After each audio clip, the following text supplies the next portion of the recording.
2017 সাল ভারতকে বড় ব্যবধানে হারিয়ে চ্যাম্পিয়ন্স ট্রফি ঘরে তোলে পাকিস্তান। পত্রিকায় বড় করে ছাপা হয় ভারত বধের গল্প। পাকদের এমন অর্জনের পেছনে নেতৃত্ব দেন সরফরাজ আহমেদ। তার বিশ্বাস এবারও শিরোপার ধারা ধরে রাখবে পাকিস্তান, ঘরের মাটিতেই থাকবে চ্যাম্পিয়ন্স ট্রফি।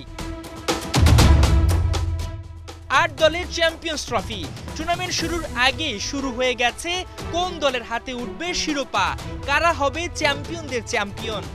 অনেকের মতো এবার মন্তব্য করেছেন পাকিস্তানের সাবেক কাপ্তান সরফরাজ আহমেদ।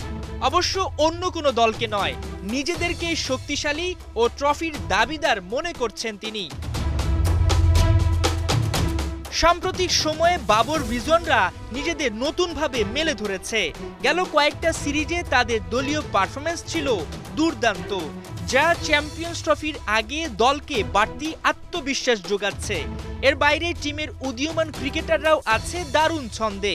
সব মিলিয়ে টুর্নামেন্টের অন্যতম শক্তিশালী দল পাকিস্তান।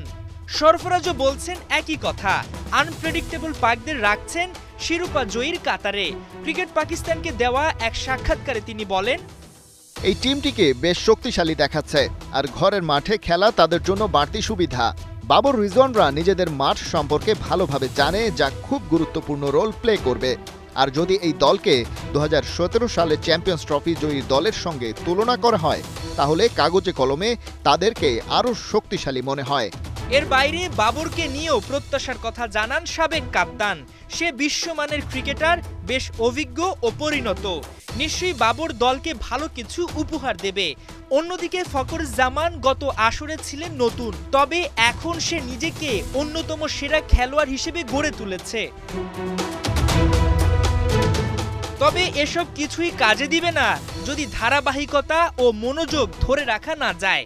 অবশ্যই সফলতা আসবে যদি সবাই তাদের গতি ধরে রাখে, আর তা যদি তারা করতে পারে ট্রফি পাকিস্তানে থাকবে ইনশাল্লাহ, এমনটাই ভাবছেন সরফরাজ। মাহমুদুল হাসান সজীব, ৭১।